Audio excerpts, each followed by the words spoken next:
नमस्कार दोस्तों, स्वागत है आप सभी का अपने ही YouTube चैनल MGH पर। दोस्तों, आज के इस वीडियो में आपको बताएंगे आज जो भारत में पेट्रोल व डीजल का भाव क्या है। अगर आप भी जानना चाहते हैं आज आपके शहर में पेट्रोल व डीजल का भाव क्या है, तो इस वीडियो को पूरा देखें एंड तक। उससे पहले कि आप अपना कीमती समय निकाल कर इस वीडियो को लाइक व चैनल को ज़रूर सब्सक्राइब करें, क्योंकि आपका लाइक व सब्सक्राइब करना ही हमारी मेहनत का फल होता है। दोस्तों, दिल्ली में आज पेट्रोल 90 रुपये 99 पैसा और डीजल 81 रुपये 42 पैसा प्रति लीटर।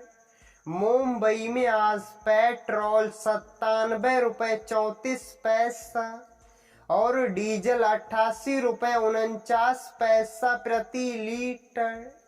कोलकाता में आज पेट्रोल 91 रुपये 14 पैसा और डीजल 84 रुपये 26 पैसा प्रति लीटर।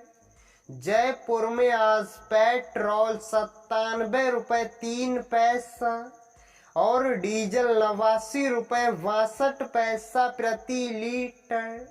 नोएडा में आज पेट्रोल 89 रुपये 23 पैसा और डीजल 81 रुपये 87 पैसा प्रति लीटर। दोस्तों, ये थे आज के पेट्रोल व डीजल के भाव। अगर आप भी रोजाना पेट्रोल व डीजल के भाव जानना चाहते हैं तो चैनल को सब्सक्राइब कर नोटिफिकेशन बेल को ज़रूर ऑन करें, जिससे कि आप देख सकें आने वाली वीडियो सबसे पहले।